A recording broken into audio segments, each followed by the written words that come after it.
Bonjour à tous et à toutes.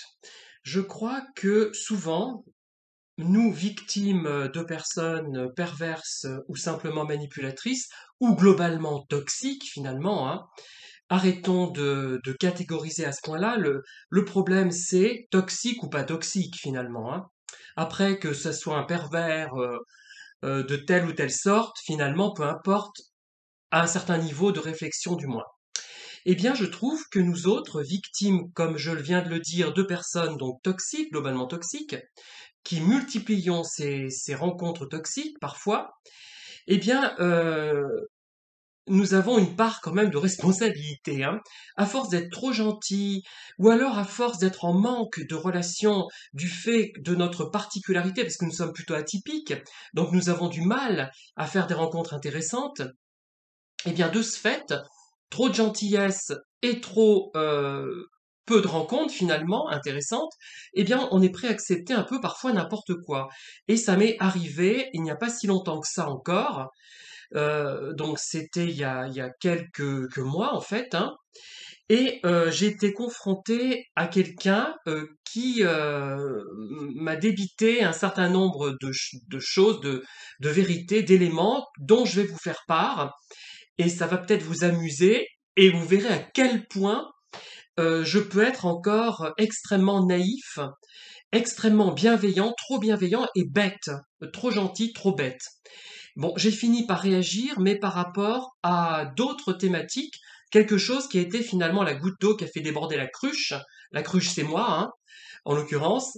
Et, et voilà. Donc c'est quelqu'un je vais pas vous dire c'est un homme ou une femme, c'est une personne qui, lorsqu'elle entend des étrangers parler dans leur langue d'origine dans la rue, quand elle croise des étrangers qui parlent par exemple arabe, hein, elle va soit se mettre à chanter la Marseillaise, soit faire jouer sur son téléphone portable la Marseillaise, donc l'hymne français, soit encore faire gna gna gna gna gna gna gna. Voilà. Bon, après, on peut comprendre qu'effectivement, quand on est en France, il faut parler français, mais est-ce bien la bonne attitude pour faire en sorte que justement les gens apprennent le français, hein? Est-ce que c'est ça qu'il faut faire, hein? Est-ce que les gens même vont comprendre? Est-ce que la personne nocive quand même, malgré tout, hein, que je vous décris, ne va pas se mettre en danger en plus, hein?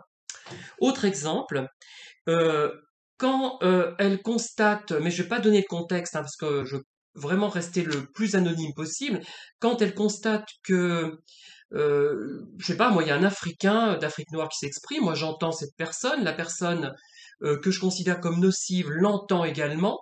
Alors moi je trouve que la personne a une très bonne diction, je me pose même pas la question, hein. Il arrive effectivement que les Africains n'aient pas une bonne diction, surtout d'ailleurs, c'est pas tellement les Africains, surtout les Asiatiques, hein, les Japonais notamment, enfin c'est pas facile pour eux de bien parler français.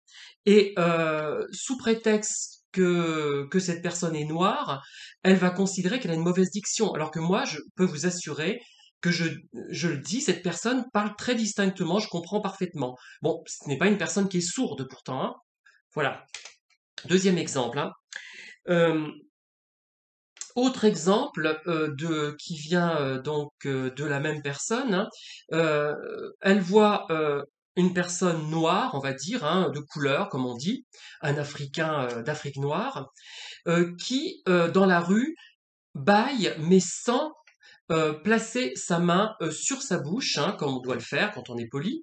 Mais elle est loin, cette personne, elle est sur le trottoir opposé, hein. Et la personne que je considère comme nocive va vers ce quidam qu'elle ne connaît pas et lui dit qu'il faut mettre sa main devant la bouche quand on baille. Et elle lui rappelle à l'ordre, elle la rappelle à l'ordre par rapport aux valeurs françaises, hein, voilà, bon, bref.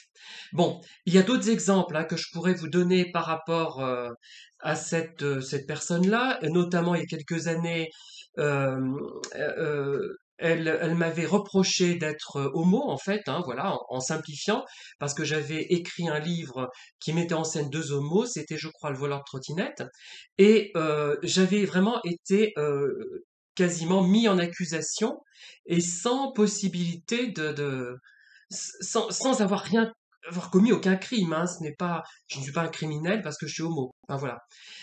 Qu'est-ce qu'il y a eu d'autre? Il y a eu oui, bon, c'est quelqu'un qui va aimer des gens comme Monsieur Zemmour, par exemple, qui va avoir regretté, qui a regretté par exemple que Monsieur Fillon n'ait pas été élu. Bon, c'est vraiment la droite très dure, hein, en dépit du procès qu'il y a eu par rapport aux emplois fictifs, à l'emploi fictif plutôt de son épouse, la Pénélope Fillon, en fait, hein, il y a quelques années. C'est quelqu'un qui va trouver que l'Église n'est pas suffisamment marquée à droite, qu'il faudrait la mettre en latin, etc., etc. Bon, je pourrais multiplier les exemples, hein, tous ne me reviennent pas à l'esprit. Là, j'ai pris les plus récents. Et moi, dans tout ça, au lieu de dire stop, au lieu d'arrêter, je continue. Donc, par excès de bienveillance, parce que je n'ai pas beaucoup de relations, parce que je suis atypique et donc j'ai forcément sur le plan rationnel des difficultés, parce que aussi je réfléchis plus que les autres, parce que ce qui ne veut pas dire que je réfléchis mieux, attention, hein, ce n'est pas pareil. Voilà. Voilà, donc on a une part quand même de responsabilité. Et à un moment donné, il y a quelques années, dans certaines de mes vidéos, je me lançais dans des imprécations contre une dame qui était trop sévère vis-à-vis des victimes des pervers ou des personnes nocives. Là, parce que là, ce n'est pas un pervers à proprement parler, je ne pense pas. C'est quelqu'un qui a sans doute pâti d'une mauvaise éducation et qui n'a pas qui est sur une autre planète, je crois. Enfin, mais en même temps, même si mon époque, il y avait des gens comme ça, moi, je me sens qu'au bout d'un moment, j'aurais réussi à faire la part des choses. Je me serais dit, mais attends, ça va pas, il y a quelque chose qui va pas.